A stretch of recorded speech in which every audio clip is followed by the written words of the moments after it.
అన్ని మంచి చేస్తున్నారంటారా? మరి మంచి చేసిన మనలో వచ్చాడు. జగన్ గారు చేసినట్టు ఎవరు చేయలేదండి.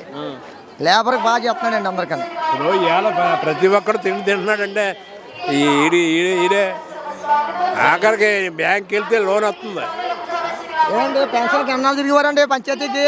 ముసలి ఆటోల మీద తిరిగివారండి, ఇచ్చివారండి, 100 రోజులు తిప్పేవారు. ఇప్పుడు ఇంటింటికి తలుపు కొట్టిస్తున్నారు తెల్లదిలోకి జగన్ గారు. పవన్ కళ్యాణ్ వైసీపీకి ఉండాలని అంటున్నాడు. వైసీపీ ఉండాలి. చంద్రబాబు నాయుడు 100 ఆవేదనలో పెట్టాడండి, ఓటు చేయలేదు. అప్పుడు చంద్రబాబు నాయుడు ఎందుకు నిలదీయలేదండి? చంద్రబాబు నాయుడు సపోర్ట్ చేయడు కదండి, అప్పుడు ఎందుకు నిలదీయలేదండి? ఇప్పుడు చేసి వాళ్ళు నిలదీస్తాడు. ఆడేం పెట్టాడు? డ్వాక్రా వాళ్ళకి 15,000 ఇచ్చాడు. మన రైతు అంతే కదా, రెండు వాయిదాలు ఇవ్వడం మానేశాడు. మళ్ళీ జగన్ గవర్నమెంట్ రావాలంటే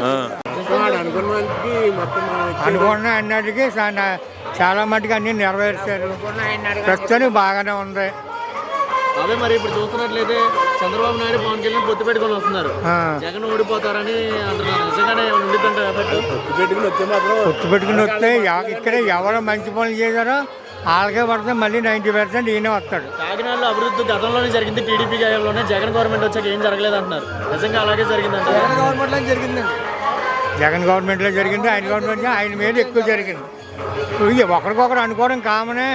వాళ్ళు ఏం చేశారని ఈడంటాడు, ఈయన ఏం చేయడం, ఆయన చేయడం బాగా అన్నీ జగన్ గవర్నమెంట్ జరిగింది. అన్నీ బాగానే జరిగాయి. పింఛన్ సౌకర్యం ఏమైనా వచ్చిందా అండి? పింఛన్ సౌకర్యం ఉందా? అన్నీ బాగానే ఉన్నాయండి, వచ్చాయి.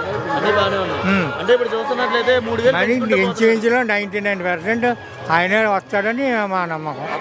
పథకాల పరంగా ఇల్లు సౌకర్యాలు ఇన్ని పథకాలు పెట్టేశారు. అన్నీ బాగానే ఉన్నాయి. అందుకని మళ్ళీ నెక్స్ట్ టైం కూడా ఆయనే వస్తాడని అనుకుంటాం. ఇన్ని పథకాలు పెట్టేశారు, ఎవరు పడితే వాళ్ళకి డబ్బులు ఇచ్చేస్తున్నారు, పింఛన్ పెంచేస్తున్నాడు, అంత పడితే అంత పనిచేస్తున్నారు, రాష్ట్రానికి అప్పు చేసేస్తున్నాడు అంటున్నాడు చంద్రబాబు నాయుడు అంటున్నాడు. చంద్రబాబు నాయుడు అప్పు చేయలేదా? అది అప్పు చేయకుండా ఇచ్చాడా? సో అన్నీ